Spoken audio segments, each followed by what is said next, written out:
क्या है चैप्टर का, सेल के बारे में हमको पढ़ना है।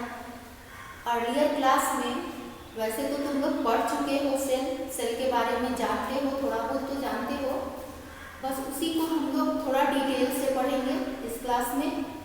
तो हमारा चैप्टर का जो स्टार्टिंग है वो कैसे है, फंडामेंटल यूनिट्स ऑफ लाइफ।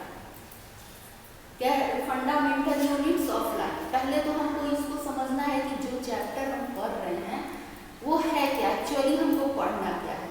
तो फंडामेंटल क्या है, यूनिट क्या है, जो हमारे लाइफ के लिए जरूरी है, उसको पहले समझेंगे हम लोग। तो फंडामेंटल ये जो वर्ड है ये समझेंगे पहले कि क्या है। तो किसी भी चीज का जो बेसिक रूप होता है, सपोज करो कि जैसे हम लोगों ने ये रूम है बना हुआ है, तो ईंट है, फैन लगा हुआ है, बोर्ड बना हुआ है, तो ये है किसके, इसको एक बेस चाहिए। जैसे फ्लोर है, फ्लोर अगर नहीं रहेगा तो ना ही दीवार रहेंगे, ना फैन रहेंगे, ना ब्लैक बोर्ड रहेगा। तो इन सब के रहते भी एक बेस की जरूरत होती है, एक आधार की, जिसपे सब टिका हुआ है, तभी तो उसमें ग्रोथ होगा, या उसको हम जितनी तरह से डेकोरेट कर सकते हैं। जब तक बेस नहीं रहेगा तब तक नहीं होगा।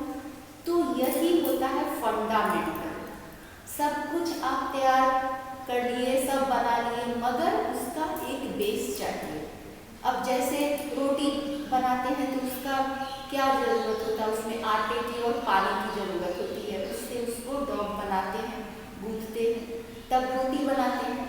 बिना आटा के अगर केवल पानी से हम रोटी नहीं पका सकते हैं, उसका बेसिक मटेरियल आटा है।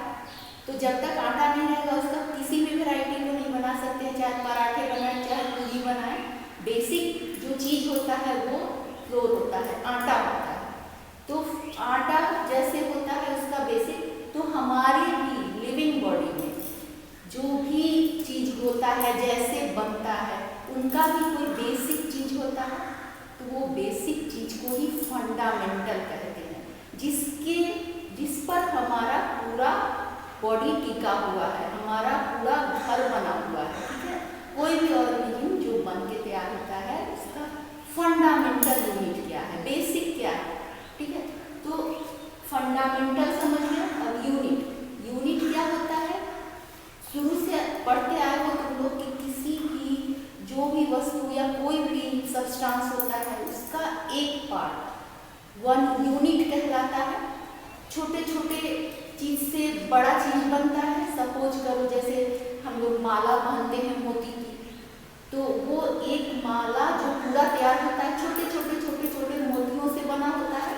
बहुत सारे मोती इसमें लगे रहते हैं, तो हर एक मोती जो होता है कैपेबल होता है ना, पूर्ण होता है, हर तरह से पूरा होता है, उसको जोड़ कर एक माला बनाते हैं, तो उसका वन यूनिट एक मोती हो गया। ठीक है, उसी तरह हमारे लाइफ का भी यूनिट होता है, वन यूनिट होता है, जिसको हम लोग सेल कहते हैं। क्लियर? और लाइफ जो हमारे जीवन के लिए जो फंडामेंटल है, वन यूनिट है, वो कहलाता है सेल।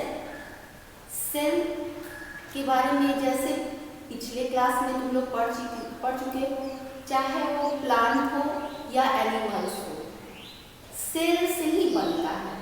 सेल क्या होता है, हमारे बॉडी में डिवाइड होते रहते हैं और एक सेल से दूसरे सेल बनते हैं। सपोज करो कि जो सेल हम लोग पढ़ रहे हैं, सपोज करो ये सेल है, जैसे एक सेल से बना हुआ है, वन यूनिट सेल, और ये सेल क्या होता है, पूरा होता है, अपने आप में कंप्लीट लिविंग होता है। अब जैसे एक सेल के लिए क्या होना चाहिए, पिछले क्लास में पढ़े हो तुम लोग कि लिविंग क्यों कहलाता है, चाहे वो प्लांट सेल हो या एनिमल सेल। तो मान लो सपोज करो ये एक सेल है, ठीक है, इस सेल में 3 थिंग्स होने चाहिए। एक न्यूक्लियस होगा, जो भी सेल होगा सब में न्यूक्लियस होगा, उसके किनारे प्रोटोप्लाज्म होगा भरा हुआ, और ये आउटर मेम्ब्रेन जिसको सेल मेम्ब्रेन, प्लाज्मा मेम्ब्रेन कहते हैं। तो इसके अंदर ये लिक्विड जैसा जो सब्सटेंस होता है प्रोटोप्लाज्म होता है, और बीच में न्यूक्लियस होता है। ये 3 थिंग्स होना जरूरी है एक सेल लिविंग होने के लिए। और प्लांट में एक और आउटर मेम्ब्रेन जुड़ जाता है, सेल वॉल, क्लियर? प्लांट में एक सेल वॉल जुड़ जाता है। हम एनिमल सेल में 3 थी और प्लांट सेल में 4 थी होनी चाहिए, तब ये लिविंग कहलाता है। क्लियर? तो ये जो सेल है हमारा पूरा बॉडी इसी एक सेल से बनता है। ये क्या होता है? डिवाइड होता है। हमारे बॉडी में क्या होता है? सेल डिवाइड होके हम लोग मल्टी सेल्यूलर ऑर्गेनिज्म है। और ये भी पढ़े हो तुम लोग, 2 तरह के ऑर्गेनिज्म होते हैं, यूनिसेल्यूलर, मल्टी सेल्यूलर। यूनिसेल्यूलर में वैसे ऑर्गेनिज्म आते हैं जो एक ही सेल में अपना पूरा जीवन काटते हैं, और मल्टी सेल्यूलर उसके लिए बहुत सारे सेल, टिश्यू, ऑर्गन सिस्टम की जरूरत है, जिससे वो मल्टी सेल्यूलर मतलब एक नहीं अनेकों सेल से उसके बॉडी बनते हैं। अब जैसे मान लो कि एक सेल है, डिवाइड हुआ, फिर ये डिवाइड हो गया, फिर यहाँ 2 सेल बना, फिर ये डिवाइड हो गया, ऐसे बना, फिर ये डिवाइड हो गया, ऐसे बना, फिर ये डिवाइड हुआ, ये डिवाइड हुआ, ये डिवाइड हुआ। इस तरह करके ये सेल डिवाइड होता रहता है और इसका इंक्रीजिंग करता है हमारे बॉडी में, और हमारा बॉडी मल्टी सेल्यूलर होता है। ये प्रोसेस होता रहता है एक लिविंग बॉडी में। तो ये जो सेल होता है हमारे बॉडी में, जिससे हम मल्टी सेल्यूलर जो भी ऑर्गेनिज्म है अपना her work and function perform करते हैं, इसी सेल में सारे वो प्रोसेसिंग होते रहते हैं, जिससे हम लोग लिविंग कहलाते हैं। तो जो fundamental unit of life cell होता है, इसको तो हम जान गए। तो इस पार्ट में हमको पढ़ना क्या है? तो सेल के बारे में हम लोग पढ़ेंगे। तो सबसे पहले इसका डिफिनीशन पढ़ेंगे। क्लियर? डिफिनीशन क्या है? दूसरा है डिस्कवरी ऑफ सेल। सेल में जो जो चीज होते हैं, जैसे न्यूक्लियस हुआ, प्रोटोप्लाज्म हुआ, इन सबों चीजों की जो डिस्कवरी हुई वो किसने किया इस डिस्कवरी को, उनको हम जानेंगे। फिर तीसरा पार्ट होता है सेल के पार्ट्स कितने होते हैं, जिसको हम जानना है। ठीक है? पार्ट्स ऑफ सेल क्या क्या होते हैं, कितने होते हैं। सेल के अंदर भी बहुत सारे छोटे छोटे पार्ट्स होते हैं, जिसको सेल ऑर्गेनल कहते हैं, छोटे छोटे, जिसको आगे हम लोग पार्ट ऑफ सेल में पढ़ेंगे। क्लियर? तो ये हो गया डिफिनीशन। अब हम लोग जानेंगे डिफिनीशन में हम लोग क्या करते हैं। Fundamental unit of life cell होता है, ये क्लियर हो गया। अब ये सेल कैसा होता है, जैसे इसके बारे में बहुत सारा चीज बोला गया है। ये हमारे बॉडी का 1 यूनिट है जो लिविंग थिंग है। दूसरा structural and functional unit of life है, यहाँ पर लिखा है। अब जैसे बॉडी बिल्डिंग ऑफ लाइफ ये भी कहा जाता है, बेसिक यूनिट ऑफ लाइफ, ये भी इसका डिफिनेशन है। मगर इसको हम एक सिंपल एग्जांपल से समझेंगे। जैसे structural and functional unit of life है, कैसे है? जैसे मान लो सपोज करो कि एक घर बनता है एक ईंट से, उसका 1 यूनिट है, इससे बहुत सारे ईंट्स मिलते हैं, तो क्या होता है? एक दीवार बनता है। बहुत सारे ईंट मिलकर एक दीवार बनाते हैं। ठीक है? इस तरह एक दीवार बनता है, उसका 1 यूनिट एक ब्रिक्स होता है।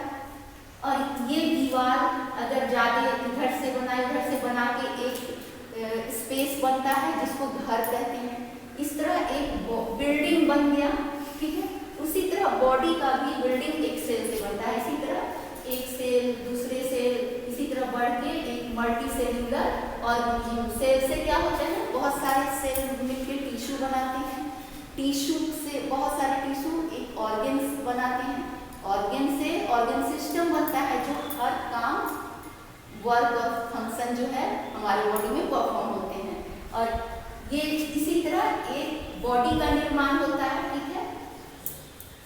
और इसी तरह प्लांट में भी होता है, सेम सिस्टम है। तो जैसे एक ब्रिक से इतना बड़ा बिल्डिंग बन गया, एक ब्रिक से अगर एक पर एक लगाकर बना दिए, तो उसी तरह हमारा बॉडी भी एक सेल से बनके एक बिल्डिंग, एक ह्यूमन बना, एक पूरा प्लांट बना। ये क्लियर हो गया? तो इसीलिए इसको कहा गया है कि जो एक सेल है स्ट्रक्चरल एंड स्ट्रक्चर मतलब जो बनता है हमारा बॉडी, स्ट्रक्चर कैसा है? एक बड़ा बॉडी तैयार होता है, उसको स्ट्रक्चरल करते हैं। और फंक्शन जो हमारे बॉडी में काम होता है, हमारा बॉडी इतना बड़ा बन के तैयार हुआ, उसका हर सेल, हर ऑर्गन अपना अपना काम कर रहा है। जैसे हार्ट अपना पंप करने का काम कर रहा है, लंग्स सांस रेस्पिरेशन का काम कर रहा है, ब्लड ट्रांसपोर्ट कर रहा है, इस तरह का वर्क फंक्शन हमारे हर बॉडी पार्ट, हर ऑर्गन कर रहा है। तो ये एक फंक्शन कर रहा है। तो हमारे सेल को लाइफ, जो यूनिट ऑफ लाइफ कहता है, उसको हम क्या कहते हैं, इसीलिए structural and functional unit of life कहा जाता है। ये हमारा शरीर बनाता है और फंक्शन करता रहता है। क्लियर है एकदम? इसको अच्छे से समझ जाना और लिख लेना। Structural and functional unit of life, इसका डिफिनीशन है, ठीक है। Body building of life, basic unit of life, सब कहा जा सकता है, इसके डिफिनीशन में हम डाल सकते हैं। क्लियर? अब हो गया इसका डिस्कवर, ये इन सब पार्ट्स में जो भी सेल में जो चीज पाए जाते हैं उनका डिस्कवर किसने किया, ये इंपॉर्टेंट है, ये एग्जाम में आता ही, इसलिए इसको याद रखना। यहाँ पर मैंने लिख दिया है, तुम लोग कॉपी में नोट कर लेना। तो डिस्कवरी ऑफ सेल में सबसे पहले सेल का डिस्कवर, ठीक है। सेल को किसने डिस्कवर किया? पहली बार जो फर्स्ट टाइम जो सेल का डिस्कवर हुआ, उन्होंने रॉबर्ट हुक ने किया, ठीक है। ये रॉबर्ट हुक थे जो 1665 में सबसे पहले सेल का इन्वेंशन किए। तो वो कैसे किए? उन्होंने क्या किया? सबसे पहले वो जो प्लांट होता है, ट्री होता है, उसका जो बार्क होता है जिससे कॉर्क सेल बनता है, तो वो कॉर्क सेल में उसको देखे, बिल्कुल किए, जैसे वो माइक्रोस्कोप से, सिंपल माइक्रोस्कोप से देखे, और उसमें क्या देखे कि उस सेल में जब उन्होंने उसको देखा तो उस सेल का स्ट्रक्चर कुछ ऐसा ऐसा, एक कंपार्टमेंट जैसा लग रहा था, ठीक है, ऐसे ऐसे। तो इस तरह का देख के उनको फील हुआ कि ऐसा जो स्ट्रक्चर मैंने कहीं देखा है, जैसे मधुमक्खी का छत्ता होता है, सेम इसी तरह का कंपार्टमेंट था उसमें, तो छोटा छोटा छोटा। तो एक जो कंपार्टमेंट था उसको एक कमरा, एक स्मॉल रूम की तरह उन्हें लगा। तो उन्होंने एक रूम का नाम सेल दे दिया। क्लियर? तो उस कमरे का नाम एक सेल दे दिया और उन्होंने इसका नाम उसी दिन से वो सेल के रूप में हम लोग पढ़ने लगे। एक्चुअल में ये सेल जो उन्होंने नाम दिया, ये इसका लैटिन नेम है, ठीक है। ऐसे इस सेल को कहा जाता है साइटो। साइटो मीन्स बायोलॉजिकली जो इसका नाम होता है वो साइटो होता है, ठीक है। साइटो मीन्स सेल्स, मगर इन्होंने इस लैटिन नाम दिया, लैटिन नाम है इसका सेल, सेल इसका लैटिन नाम, ठीक है। तो ये एक कंपार्टमेंट को सेल इन्होंने बताया और इन्होंने 1665 में इसका डिस्कवर किया, ठीक है। तो इस तरह से इन्होंने इसका पता लगाया। उसके बाद फिर आए ये एंटोन वॉन ल्यूवेनहॉफ, ये साइंटिस्ट जो थे 1674 में, इन्होंने फ्री लिविंग सेल को खोजा। वो कहाँ? पॉन्ड के वाटर में। वो कुछ ऑर्गेनिज्म थे जिसमें अभी तक तो इन्होंने कॉर्क सेल में खोजा जो डेड सेल थे, मगर इन्होंने पहली बार खोजा, इसलिए इनको रॉबर्ट हुक को श्रेय दिया जाता है। फर्स्ट टाइम इन्होंने डिस्कवर किया सेल का। और इन्होंने एंटोन वॉन ल्यूवेनहॉफ 1674 में फ्री लिविंग सेल को खोजा, ठीक है। अब क्या है? दूसरा पार्ट इसमें आता है सेल का। फ्री लिविंग सेल हो गया। अब सेल में न्यूक्लियस होता है, तो न्यूक्लियस का खोज किसने किया? तो इसमें रॉबर्ट ब्राउन 1831 में न्यूक्लियस का उन्होंने खोज किया। क्लियर हो गया? न्यूक्लियस का याद रखना। फिर आए, अब बचा क्या? प्रोटोप्लाज्म, न्यूक्लियस, तो पुरकिंजे, इन्होंने 1839 में प्रोटोप्लाज्म को खोज के निकाला, ठीक है। उस सब्सटेंस को प्रोटोप्लाज्म कहा इन्होंने। और दूसरा हुआ जो कुछ साइंटिस्ट आए, जैसे बॉटनिस्ट और जूलॉजिस्ट थे, दो साइंटिस्ट, स्लाइडेड एंड स्वान, 1838 में और 1839 में, दोनों ने मिलकर 1839 में सेल थ्योरी के बारे में पता किया। तो एक्चुअली सेल थ्योरी क्या था? All the plants and animals are composed of cell. उन्होंने क्या निकाला? जितने भी प्लांट और एनिमल हैं वो एक सेल से ही बने हुए हैं। सेल से बढ़ते बढ़ते उनका डिवाइड होके बहुत सारे सेल हुए और उनका बॉडी बना। तो दोनों साइंटिस्ट ने मिलकर ये साबित किया कि हमारा बॉडी सेल से बना हुआ है। क्लियर? और उसके बाद नेक्स्ट है रुडोल्फ विर्चो। ठीक है, ये 1855 में, अभी इन लोग का पूरा क्लियर नहीं हो रहा था, कुछ कंफ्यूजन था, तो रुडोल्फ विर्चो ने इसको क्लियर किया। 1855 में उन्होंने क्या लिखा, क्या किया? Cells arise from pre existing cell. मतलब एक सेल जो होता है वो अपने पुराने सेल से ही बनता है। हर सेल अपने पुराने सेल से डिवाइड होता है। जो अभी मैंने बताया, एक सेल है, ये डिवाइड होता है, फिर 2 सेल बनाता है, फिर ये डिवाइड होता है 2 सेल, फिर ऐसे ऐसे करके वो डिवाइड होता रहता है। तो हर सेल, जैसे ये अपने पुराने सेल से एग्जिस्ट किया, ये अपने पुराने सेल से, फिर ये सेल बना अपने पहले वाले सेल से, ये सेल बना अपने पहले वाले सेल से, ये सेल बना अपने सेल से, इस तरह अपने पहले वाले सेल से ही एग्जिस्ट करता है। तो सेलुला इज सेलुला करके वो लैटिन में इस बात को क्लियर किए हैं। ठीक है, तो इसका मतलब यही होता है, cells arise from pre existing cells. Clear? तो इसको आप लोग नोट कर लीजिएगा।